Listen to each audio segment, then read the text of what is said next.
यसमा म सबैलाई नआत्तिन।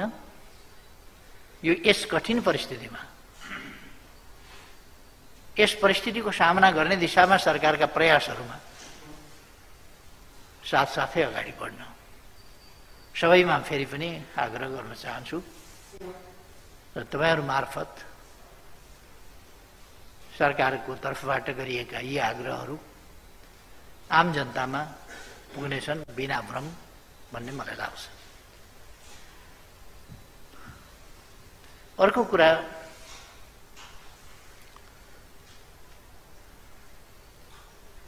देशमा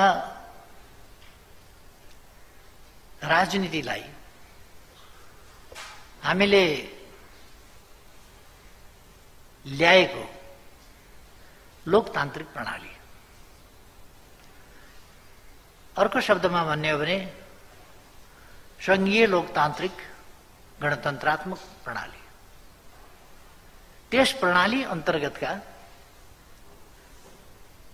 काम कारबाहीहरू, त्यस प्रणालीलाई व्यवस्थित गर्न र मुलुकलाई सुशासनयुक्त ढङ्गले विकासको बाटोमा अगाडि बढाउनका लागि त्यसलाई सुप्रबन्ध गर्न र सुसञ्चालन गर्नका लागि संविधान सभाबाट हामीले संविधान बनायौं र अब देशलाई संविधानको सृजनात्मक प्रयोग गर्दै लोकतन्त्रको सही ढङ्गले उपयोग गर्दै जनताका समस्याहरू समाधान गर्दै सामाजिक सुव्यवस्था र सुशासन कायम गर्दै विकासको बाटोमा अगाडि बढ्नुपर्ने आवश्यकता आजको आवश्यकता हो। हामीले संविधान जारी भएपछि निर्वाचन गर्यौं। अहिलेको सरकार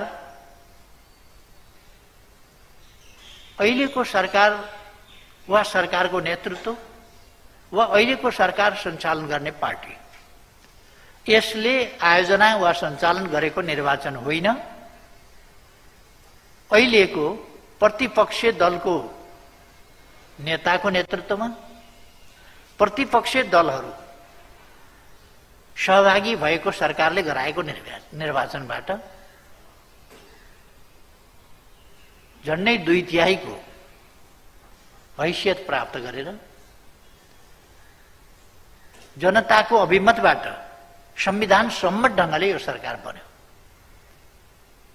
तर लोकतन्त्र सिद्ध्याउनै हिँडेका शक्ति हिंसाको बाटोबाट देशमा हिंसा फिजाउन हिँडेका शक्ति फिजाउन हिंसालाई निरन्तरता दिन नसक्ने भएपछि शान्तिपूर्ण बाटोमा आउनु एउटा कुरा हो र शान्तिपूर्ण हिंसाको बाटोबाट सत्ता कब्जा गर्न नसकेपछि, कब्जा, म यहाँ यो शब्दलाई फेरि दोहोऱ्याएर भन्न चाहन्छु, हिंसाको बाटोबाट लोकतन्त्रका विरुद्ध, लोकतान्त्रिक प्रणालीका विरुद्ध, संवैधानिक र शान्तिपूर्ण बाटोहरूका विरुद्ध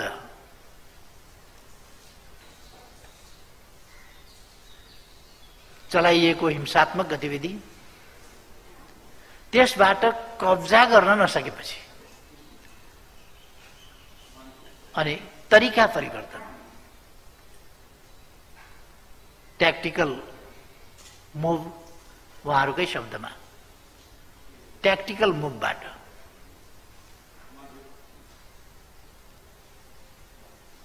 शान्तिपूर्ण ढङ्गले लोकतान्त्रिक प्रक्रियामा आउन बाध्य भएपछि त्यस बाटोबाट फेरि कब्जा गर्ने नीति कायम रहनु, त्यो बुझ्न सकिन्छ। केही कुनै पक्षको त्यो नीति हुनु धेरै अनौठो होइन। उहाँहरू त लोकतन्त्रका विरुद्ध हिँड्नै भएको हो, उहाँहरू हिंसाको मार्गमा हिँड्नै भएको हो। लोकतन्त्रलाई सिद्ध्याउनकै लागि लाग्नु भएको, अरू के का लागि लाग्नु भएको थियो? लोकतान्त्रिक प्रणाली थियो, संवैधानिक बाटोबाट चाहेका कुराहरू प्राप्त गर्न सकिने बाटाहरू खुल्ला थिए, फेरि पनि के का लागि हिँड्नु भएको थियो भन्दा लोकतान्त्रिक प्रणालीका विरुद्ध बलजफ्ती सत्ता कब्जा गर्ने र तानाशाही शासन चलाउने उद्देश्यका साथ हिँड्नुभएको थियो। त्यो सम्भव नभएपछि पैतडा बदल्नुभयो, उहाँहरूले तरिका बदल्नुभयो। यो त एउटा कुरा हो। तर लोकतान्त्रिक शक्तिहरू पनि संवैधानिक बाटो, जनताको सार्वभौम सत्ता र जनताको अभिमतबाट, जनताको आदेशबाट शासन प्राप्त गर्ने वा सरकार बनाउने र सञ्चालन गर्ने बाटो, यो लोकतान्त्रिक बाटो हुनुपर्दछ, शान्तिपूर्ण बाटो हुनुपर्दछ र त्यस अन्तर्गत त्यो प्रक्रियाबाट अगाडि बढ्नुपर्छ भन्ने कुरा छोडेर अहिले त आफूलाई प्रजातन्त्रवादी भन्ने पार्टी भने प्रचण्ड पथ अंगीकार गरेर कुदे जस्तो लाग्छ। कब्जाको बाटो,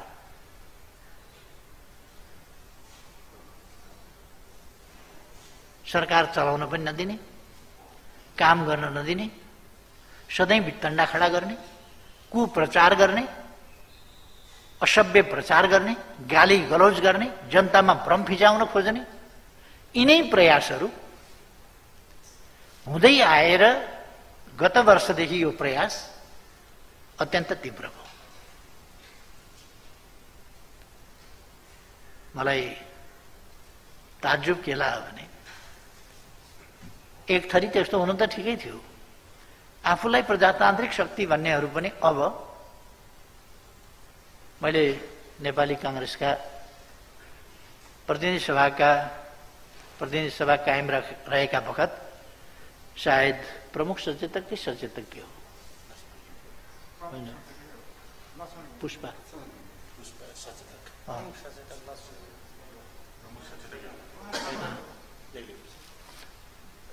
मैले भर्खर हिजो उहाँले बोलेको सञ्चार माध्यमबाटै हेरेँ। केपी ओलीले गराएको चुनावमा नेपाली कांग्रेसले भाग लिँदैन भन्नु उहाँले। यो कुन लोकतान्त्रिक परिभाषा अन्तर्गत, कुन संवैधानिक परिभाषा अन्तर्गत, कुन प्रणालीको, कुन प्रक्रियाको कुरा हो यो? फलानाले गरेको चुनाव भाग लिने, कसले गरेको चुनाव चाहिँ भाग लिने त? केपी ओलीले गरेको चुनावमा भाग नलिने हो भने कसले गरेको चुनावमा चाहिँ भाग लिनुपर्ने? भाग लिन नेपाली कांग्रेसले प्रधानमन्त्री टिको लगाइदिने कि कसले टिको लागेको? जनताले छानेको नहुने अहिलेको प्रधानमन्त्री, देशमा सबभन्दा बढी पपुलर भोट भएको, सबभन्दा बढी दुईटा पार्टी मिलाउँदा पनि एक्लै बढी हुने गरीको प्रतिनिधि सभामा सिट प्राप्त गरेको पार्टीसम्म कार्यकर्ताहरूलाई जनताको विश्वास जितेर आएको पार्टी गलत क्रियाकलापमा कार्यकर्तालाई अरूले गरेको चुनावबाट हटाउने त्यस्ता खालका काम, त्यो हैसियत प्राप्त गरेको पार्टीको नेतृत्वमा विरोधीहरूसँग चुनावमा नजाने, पार्टीका विरुद्ध उम्मेदवार उठाउने कुन डेमोक्रेसीको परिभाषाभित्र पर्छ र पार्टी क्यान्डिडेटलाई हराउने ती कुन लोकतान्त्रिक प्रक्रियाभित्र, अभ्यास र आचरणभित्र कहाँनेरि पर्छ? फ्लोर क्रस गरे हामीलाई थाहा छ। यो बेला अरू राजनीतिक झमेलाहरू, गाली गलौज, चरित्र हत्या जस्ता स्तरहीन कुराहरू, अपशब्द, यस्ता कुराहरूलाई सामाजिक संस्कार र संस्कृति बनाउन खोज्ने प्रयास यो देशका निम्ति नै हाम्रो गौरवपूर्ण सभ्यताका निम्ति नै एउटा चुनौती हो, दुःखद पक्ष हो यो। म अहिले पनि आह्वान गर्न चाहन्छु सबैलाई कि हाम्रो सम्पूर्ण राष्ट्रिय सामर्थ्य, सरकारको, राजनीतिक दलहरूको, अरू नागरिक समाजको, सबैको अहिले कोभिड-19 को विरुद्धको हाम्रो लडाईँमा केन्द्रित गरौँ। म सबैलाई आग्रह गर्न चाहन्छु।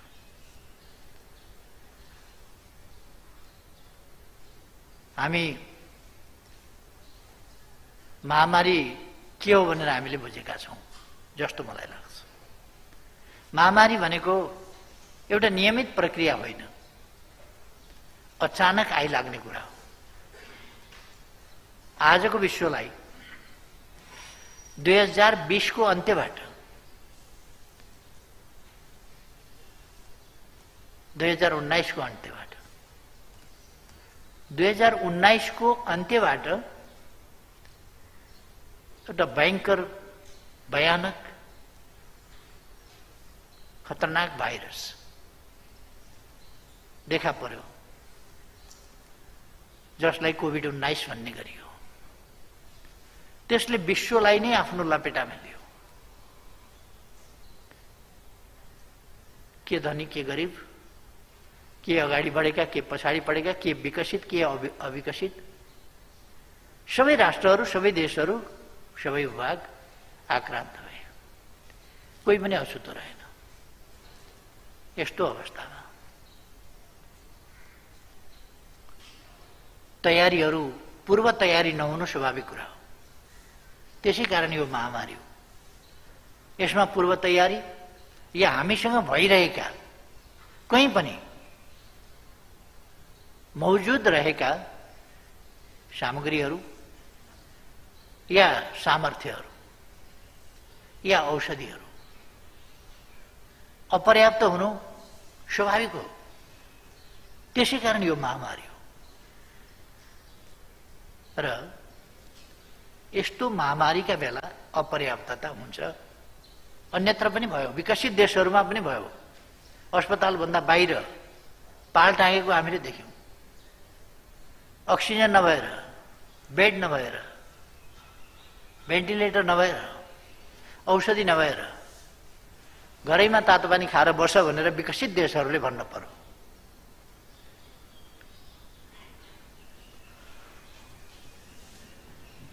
सब व्यवस्थापन विकसित राष्ट्रहरूलाई पनि ठूलो समस्याको रूपमा आइपर्यो। मानिसहरूको निधन हुनभन्दा पहिले सब व्यवस्थापनका लागि खाल्टा खनेर ठिक पारिराख्नुपर्ने र त्यो ठूलो संख्यामा त्यस्ता कामहरू गरिराख्नुपर्ने अवस्थामा विश्व गयो। त्यसको असर स्वाभाविक रूपमा हाम्रो जस्तो स्वास्थ्य सामर्थ्य कम रहेको देशमा त्यसको नकारात्मक असर पर्नु अथवा त्यो हाम्रो मौजूदा सामर्थ्यभन्दा बाहिर रहनु अस्वाभाविक होइन। भयो पनि त्यस्तै, तर हामीले त्यसलाई म्यानेज गर्यौं। हामीले ठिकै विधि अपनायौं। सुरुमै लकडाउन गर्यौं, नत्र पहिलोपल्टै हामी नराम्रोसँग आक्रान्त भइसक्थ्यौं। त्यसबाट जोगिन हामीले सुरुमै लकडाउनको विधि, सामाजिक दूरीको विधि, मास्क लगाउन सिकाउने कुरा, हात धुन सिकाउने कुरा देखि लिएर थुप्रै कुराहरू हामीले कडाइका साथ कार्यान्वयन गर्दै गयौं, जसले गर्दा त्यो धेरै विकराल ढंगले फैलिन सकेन। अलिक हामीले नियन्त्रणै गर्यौं। पछिल्लो अवधिमा राजनीतिक र धार्मिक वा सांस्कृतिक कारणहरूले, देशभित्र र देश बाहिरका कारणले, खुला सीमा भएका कारणले र अब कोभिड शान्त भयो, जाँदैछ अथवा गइसक्ने भयो, अब केही समस्या छैन भन्ने चाहिँ जनस्तरमा पनि त्यस प्रकारका लक्षणहरू देखिने कारणले र हामी देख्छौँ खुल्ला सिमानाको कारणले जति बेर हाम्रो छिमेकमा त्यो माथि जान्छ त्यसको ग्राफ, हाम्रोमा पनि ग्राफ माथि जान्छ, उनीहरूको तल झऱ्यो भने हाम्रो पनि तल झर्छ। यी सबै कारणहरू पनि हामीले देखेका छौँ र हामीले आउने कुरालाई रेगुलेट गर्न खोज्दा, नियन्त्रित नियमित गर्न खोज्दा गत वर्ष झन्डा लिएर नेपालीहरूलाई घर फर्किन दिनुपर्छ, फर्काउनु पर्छ भन्ने अरू कुरा छैन, लोकप्रिय हुन खोज्ने कतिपय नेताहरू आफै बस व्यवस्थापन गरेर मान्छेहरू ओसार पसार गर्न कसिनेर कसले रोक्दो रहेछ हेरौँ भनेर कराउने, जसो पायो त्यसो कराउने। जनताको जीवन पहिलो कुरा हो, जीवन रक्षालाई पहिलो प्राथमिकता दिनुपर्छ भन्ने हाम्रो दृष्टिकोण र हाम्रो नीति। त्यसलाई पनि होइन भनेर टक्कर दिन खोज्ने, तर्कका लागि तर्क गर्ने खालका प्रवृत्तिहरू पनि देखा परे। जे होस्, हामीले त्यसलाई नियन्त्रण गर्दै लगेका थियौँ।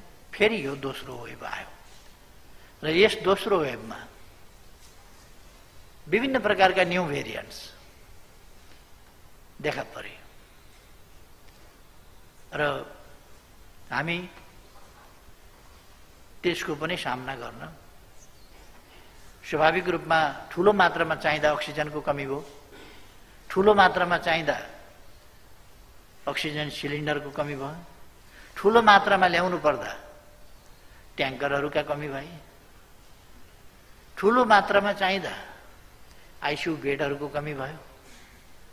तर यस्ता कुराहरूलाई हामीले क्रमशः समाधान गर्दै गयौँ र अब सिलिन्डरको समस्या समाधान भएको छ। अब अक्सिजनको लगभग समस्या समाधान भएको छ, लगभग। भेन्टिलेटरको पनि समस्या छैन र हामी बाहिरबाट यी चिजहरूको आपूर्ति गरिराखेका छौँ, ल्याइराखेका छौँ। सिलिन्डर प्लेनमा राखेर हामीले ल्यायौँ। आकस्मिक रूपमा हामीलाई कठिनाइ बेहोर्नु पर्दा प्लेनमा राखेर ल्यायौँ, जसबाट एउटा सिलिन्डरको मूल्य मात्रै पनि 50,000 पर्न गयो। तर पनि जनताको ज्यान जोगाउनु महत्त्वपूर्ण कुरा भएको हुनाले हामीले त्यस कुरामा ध्यान दियौँ। अब स्थिति लगातार बढ्ने कुराबाट एउटा ग्राफ चाहिँ लगातार माथि जाने कुराबाट अब 1300तिर लागेको छ र हामी ठानिरहेका छौँ केही दिनभित्र हामी त्यसलाई ओह्रालो लगाउन सक्छौँ। यसमा हामी ध्यान दिन जरुरी छ। हाम्रोमा भ्याक्सिन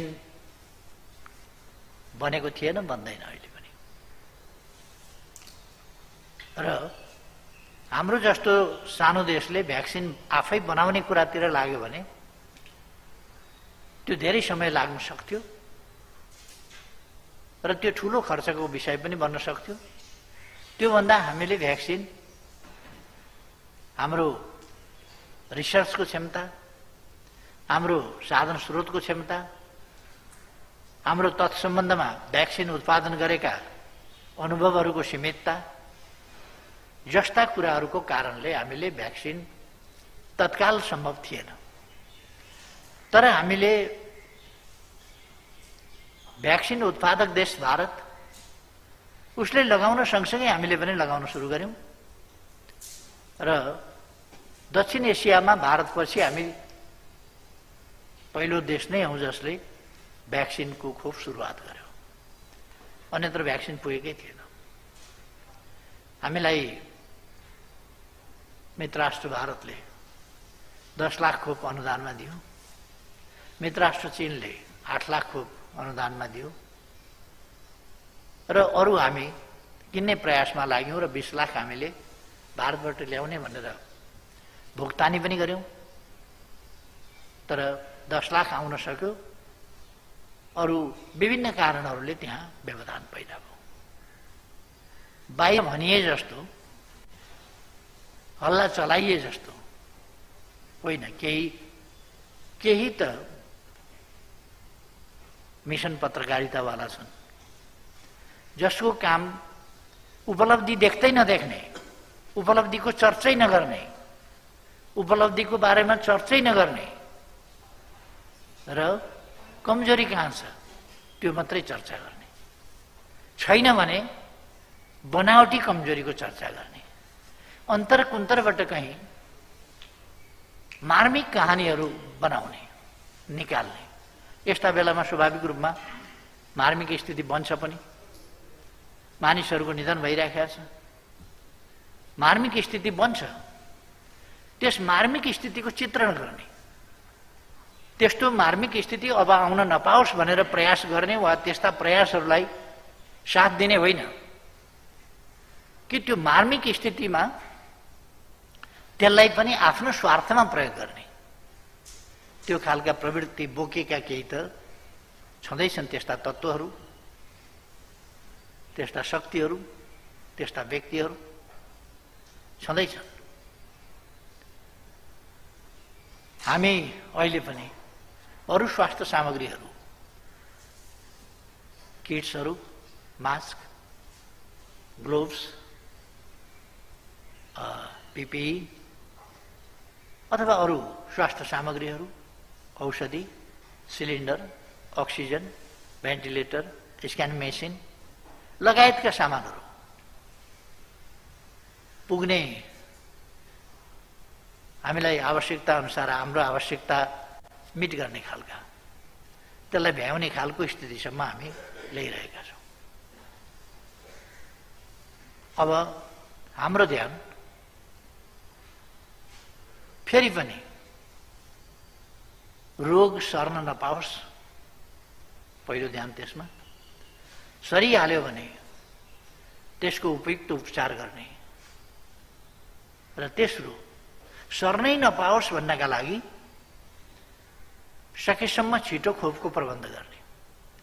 यसका निम्ति हामी भारतसँग, चीनसँग, संयुक्त राज्य अमेरिकासँग, बेलायतसँग लगायत विभिन्न देशहरूसँग, रुससँग कुराकानी गरिरहेका छौँ र हाम्रो भ्याक्सिन ल्याउने प्रयास जारी छ। हामी विश्वस्त छौँ निकट भविष्यमा हामी भ्याक्सिन ल्याउँछौँ। हामी यस सन्दर्भमा संयुक्त राष्ट्र संघसँग कुरा गरिरहेका छौँ, विश्व ब्याङ्कसँग कुरा गरिरहेका छौँ, अरू विभिन्न हाम्रा विकासका साझेदारहरू अथवा अन्य यस्ता अन्तर्राष्ट्रिय सङ्घ संस्थाहरूसँग पनि कुराकानी गरिरहेका छौँ। हामी सरकारले आफ्ना सम्पूर्ण प्रयास यसमा केन्द्रित गरेको छ भने निजी क्षेत्रलाई पनि यस काममा हामीले साथै लिएका छौँ र सहकार्य गरिरहेका छौँ। यसमा म सबैलाई नआत्तिन, यस कठिन परिस्थितिमा, यस परिस्थितिको सामना गर्ने दिशामा सरकारका प्रयासहरूमा साथसाथै अगाडि बढ्न सबैमा फेरि पनि आग्रह गर्न चाहन्छु र तपाईहरू मार्फत सरकारको तर्फबाट गरिएका यी आग्रहहरू आम जनतामा पुग्नेछन् बिना भ्रम भन्ने मलाई लाग्छ। अर्को कुरा,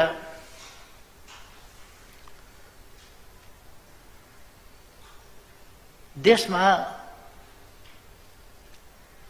राजनीतिलाई हामीले ल्याएको लोकतान्त्रिक प्रणाली, अर्को शब्दमा भन्ने हो भने सङ्घीय लोकतान्त्रिक गणतन्त्रात्मक प्रणाली, त्यस प्रणाली अन्तर्गतका काम कारबाहीहरू, त्यस प्रणालीलाई व्यवस्थित गर्न र मुलुकलाई सुशासनयुक्त ढङ्गले विकासको बाटोमा अगाडि बढाउनका लागि त्यसलाई सुप्रबन्ध गर्न र सुसञ्चालन गर्नका लागि संविधान सभाबाट हामीले संविधान बनायौँ र अब देशलाई संविधानको सृजनात्मक प्रयोग गर्दै लोकतन्त्रको सही ढङ्गले उपयोग गर्दै जनताका समस्याहरू समाधान गर्दै सामाजिक सुव्यवस्था र सुशासन कायम गर्दै विकासको बाटोमा अगाडि बढ्नुपर्ने आवश्यकता आजको आवश्यकता हो। हामीले संविधान जारी भएपछि निर्वाचन गर्यौं। अहिलेको सरकार वा सरकारको नेतृत्व वा अहिलेको सरकार सञ्चालन गर्ने पार्टी यसले आयोजना वा सञ्चालन गरेको निर्वाचन होइन, अहिलेको प्रतिपक्षीय दलको नेताको नेतृत्वमा प्रतिपक्षीय दलहरू सहभागी भएको सरकारले गराएको निर्वाचनबाट झन्डै 2/3 हैसियत प्राप्त गरेर जनताको अभिमतबाट संविधान सम्मत ढङ्गले यो सरकार बन्यो। तर लोकतन्त्र सिद्ध्याउनै हिँडेका शक्ति हिंसाको बाटोबाट देशमा हिंसा फिजाउन हिँडेका शक्ति फिजाउन हिंसालाई निरन्तरता दिन नसक्ने भएपछि शान्तिपूर्ण बाटोमा आउनु एउटा कुरा हो र शान्तिपूर्ण हिंसाको बाटोबाट सत्ता कब्जा गर्न नसकेपछि कब्जा, म यहाँ यो शब्दलाई फेरि दोहोऱ्याएर भन्न चाहन्छु, हिंसाको बाटोबाट लोकतन्त्रका विरुद्ध, लोकतान्त्रिक प्रणालीका विरुद्ध, संवैधानिक र शान्तिपूर्ण बाटोहरूका विरुद्ध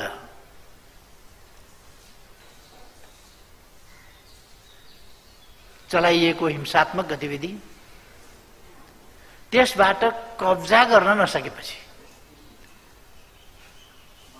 अनि तरिका परिवर्तन, ट्याक्टिकल मुभ, उहाँहरूकै शब्दमा ट्याक्टिकल मुभबाट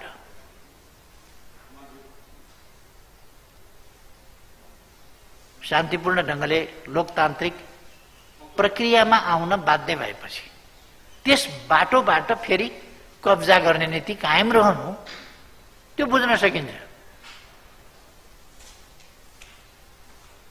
केही कुनै पक्षको त्यो नीति हुनु धेरै अनौठो होइन, उहाँहरू त लोकतन्त्रका विरुद्ध हिँड्नै भएको हो,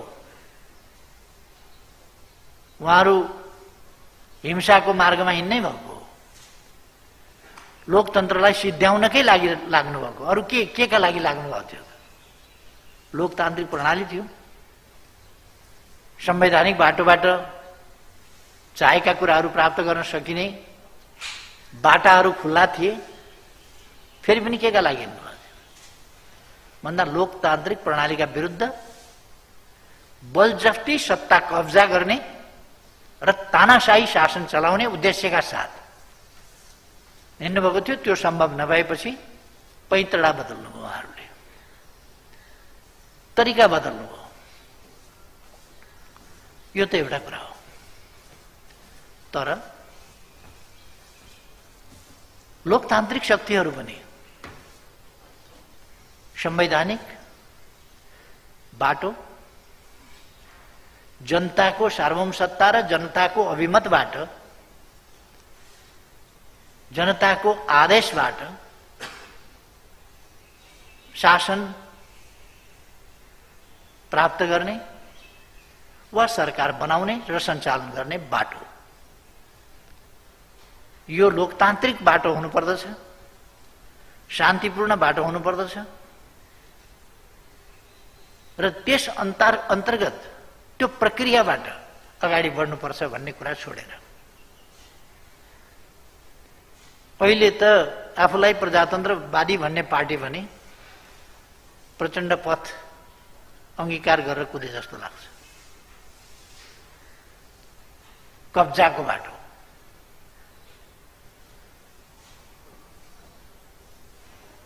सरकार चलाउन पनि नदिने, काम गर्न नदिने, सधैँ भित्तण्डा खडा गर्ने, कुप्रचार गर्ने, असभ्य प्रचार गर्ने, गाली गलौज गर्ने, जनतामा भ्रम फिजाउन खोज्ने, यिनै प्रयासहरू हुँदै आएर गत वर्षदेखि यो प्रयास अत्यन्त तीव्र भयो।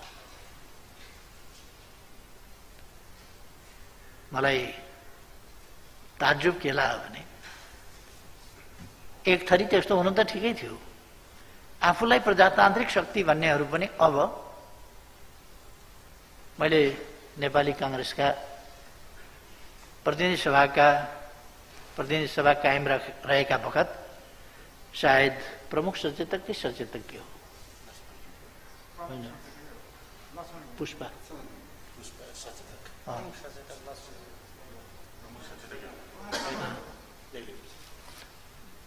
मैले भर्खर हिजो उहाँले बोलेको सञ्चार माध्यमबाटै हेरेँ। केपी ओलीले गराएको चुनावमा नेपाली कांग्रेसले भाग लिँदैन भन्नु उहाँले। यो कुन लोकतान्त्रिक परिभाषा अन्तर्गत, कुन संवैधानिक परिभाषा अन्तर्गत, कुन प्रणालीको, कुन प्रक्रियाको कुरा हो यो? फलानाले गरेको चुनाव भाग लिने, कसले गरेको चुनाव चाहिँ भाग लिने त? केपी ओलीले गरेको चुनावमा भाग नलिने हो भने कसले गरेको चुनावमा चाहिँ भाग लिनुपर्ने? भाग लिन नेपाली कांग्रेसले प्रधानमन्त्री टिको लगाइदिने कि कसले टिको लागेको? जनताले छानेको नहुने अहिलेको प्रधानमन्त्री, देशमा सबभन्दा बढी पपुलर भोट भएको, सबभन्दा बढी दुईटा पार्टी मिलाउँदा पनि एक्लै बढी हुने गरीको प्रतिनिधि सभामा सिट प्राप्त गरेको पार्टी, जनताको विश्वास जितेर आएको पार्टी, अरूले गरेको चुनावबाट त्यो हैसियत प्राप्त गरेको पार्टीको नेतृत्वमा चुनावमा नजाने कुन डेमोक्रेसीको परिभाषाभित्र पर्छ यो? कुन लोकतान्त्रिक प्रक्रियाभित्र, अभ्यास र आचरणभित्र कहाँनेरि पर्छ यो? र म नेपाली कांग्रेसको बोली सुनेर आश्चर्य लागेको छ। नेपाली कांग्रेस उत्तेजना र आवेशमा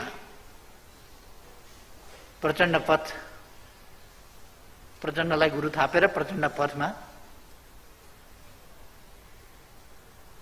आफूले चुनाव गराउनु पर्ने, गराउनुहोस् न चुनाव जितेको भए सरकार बनाए हुन्थ्यो नि त। आफैले गरेको चुनावमा उहाँहरू 23 सिटमा झर्नुभएको होइन, अनि आफ्नै नेतृत्वमा चुनाव हुनुपर्छ भन्ने के भनेको थियो? म सबैलाई आग्रह गर्न चाहन्छु, आवेश उत्तेजनाको राजनीति नगरौं। लोकतान्त्रिक भएन अरे लोकतान्त्रिक के गर्दा हुन्छ? सडकबाट हुन्छ लोकतन्त्र कि जनताको अभिमतबाट हुन्छ? संविधान सम्मत ढङ्गले हुन्छ। जनताबाट निर्वाचित हुन्छ एकपल्ट, संविधान र कानुन सम्मत ढङ्गले सरकार निर्वाचित हुन्छ र त्यसले आफूले काम गर्न पाउँछ र गर्छ। उसले आफ्ना कर्तव्य पालना गर्छ। होला उहाँहरूलाई प्रधानमन्त्री बन्न मन थियो होला, किर्ते नामहरू लिएर राष्ट्रपति कहाँ जानु, अरू पार्टी फुटाएर लोकतान्त्रिक अभ्यासका नाउँमा एकजना प्रधानमन्त्री हुनका लागि जान अरू पार्टीहरूभित्र बागी विद्रोही सिर्जना गर्नु एउटा पार्टीमा मात्रै होइन, नेकपा एमालेका केही तत्त्वहरूलाई उकासेर कोही सही गराएर कोही कृत्य सही गराएर के हो धेरैले वक्तव्य दिएकोबाट मैले पनि सञ्चार माध्यमबाट थाहा पाएँ। हामीले नेपाली कांग्रेसका सभापति शेरबहादुर देउवालाई प्रधानमन्त्री बनाउन कुनै सही गरेका छैनौँ, कुनै समर्थन गरेका छैनौँ भनेर धेरैले गरेका प्रतिक्रिया, टिप्पणी र वक्तव्य ती दुनियाँले हेरेकै छ।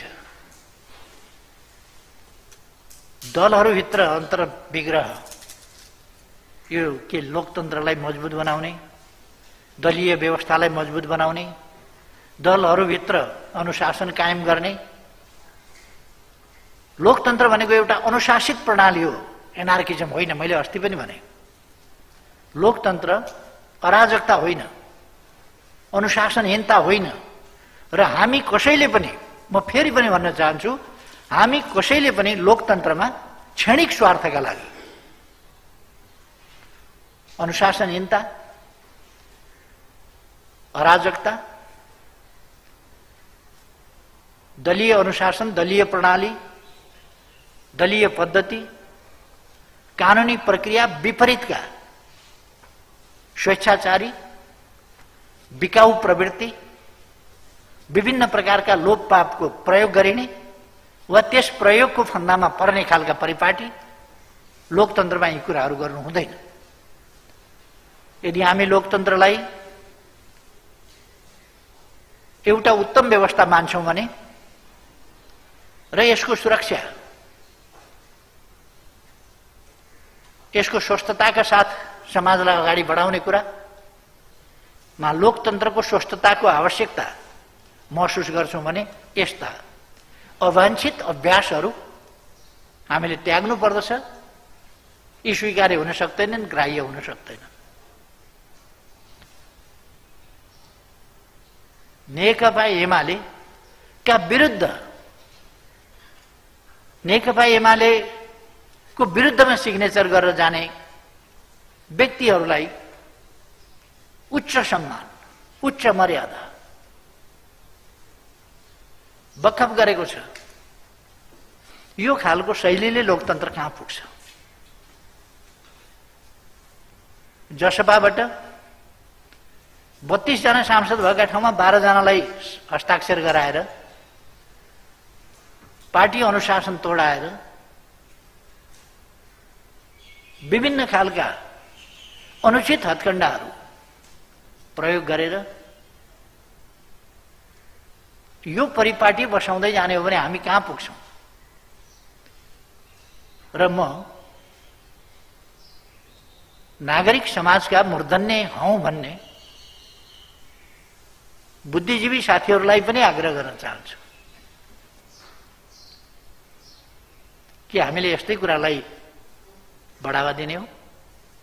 यस्तै अभ्यास लोकतन्त्रका अभ्यास हुन्। किन यस्ता अभ्यासहरूको सम्बन्धमा बुद्धिजीवी, म सबै बुद्धिजीवीलाई पनि राखेको छैन, केही बुद्धिजीवी साथीहरू यस्ता कुराहरूको, अनुचित कुराहरूको विपक्षमा किन चुइक्क बोल्न सक्नुहुन्न? यस्ता कुराहरू ग्राह्य छैनन्, स्वीकार्य हुँदैनन् लोकतन्त्रमा किन भन्न सक्नुहुन्न? दलीय पद्धतिमा, दलीय अनुशासनको महत्त्व हुन्छ र पालना गर्नुपर्छ। दल छोड्ने, छान्ने, अर्को बनाउने अधिकार छ, तर त्यसको विधि हुन्छ। त्यही दलभित्र बसेर अनुशासन उल्लङ्घन गर्नु यो किमार्थ शोभनीय हुन सक्दैन, उचित हुन सक्दैन। यसर्थ म सबैलाई आग्रह गर्न चाहन्छु, यस्तो कब्जा गर्छौँ भन्ने कुरा, आफूले भने जस्तो भएन भने प्रतिगमन भयो भन्ने कुरा, आफूले भने जस्तो भएन भने कु भयो भन्ने कुरा। कु भनेको के हो देख्नुभएको छ, बुझ्नुभएको छ साथीहरूले कि यत्तिकै भन्नुभएको छ रिस उठेर? के बर्मा जस्तै भएको हो नेपालमा? अथवा कु केलाई भनिन्छ? संविधान अनुसार अगाडि बढ्दा कु हुन्छ? संविधानको पालना गर्दा कु हुन्छ? लोकतान्त्रिक अभ्यास गर्दा को हुन्छ? जब संसदको मौजूदा गणित उपयुक्त रहन सकेन र त्यो देशको आवश्यकतालाई पूरा गर्न सकेन। देशको आवश्यकता र संसदको मौजूदा गणितका बीचमा ठूलो ग्याप भयो। मैले पहिले पनि भनेको थिएँ। त्यो कुरा त अहिले त पुष्टि भयो। संसदको मौजूदा गणित फोहोरी खेलको माध्यम भयो। एउटा ओल्ला घरको नरे पल्ला घर सरे, पल्ला घरको नरे ओल्ला घर सरे, यस दलकोले उस दलकोमा सही गरेको छ। दलीय अनुशासनको कुनै अर्थ छैन, बिकेको छ। बिकेर विपक्षी दलको आफ्नो दलको प्रधानमन्त्री हटाउने र विपक्षी दलको प्रधानमन्त्री बनाउने भनेर कुदेको छ। कि पवित्र गौदान गर्न कुद्या होला? निशुल्क परोपकार यो फिलान्थ्रोपिक काम होला कि त्यसका पछाडि केही होला अरू? जे होस्, अहिलेको वर्तमान प्रतिनिधि सभा जो भर्खरै विघटन भयो, तबसम्मको प्रतिनिधि सभा अथवा त्यसको संख्या, त्यसको गणित कतिसम्म डिजेनेरेट भइसक्यो, कतिसम्म अशक्त भइसक्यो, कतिसम्म भद्रगोल भइसक्यो भन्ने कुरा त हालैका स्थितिले देखा परे। मैले दलको अध्यक्ष र संसदीय दलको नेताको हैसियतले मसँग रहेको 121 सिट र पार्टीको अध्यक्ष महन्त ठाकुर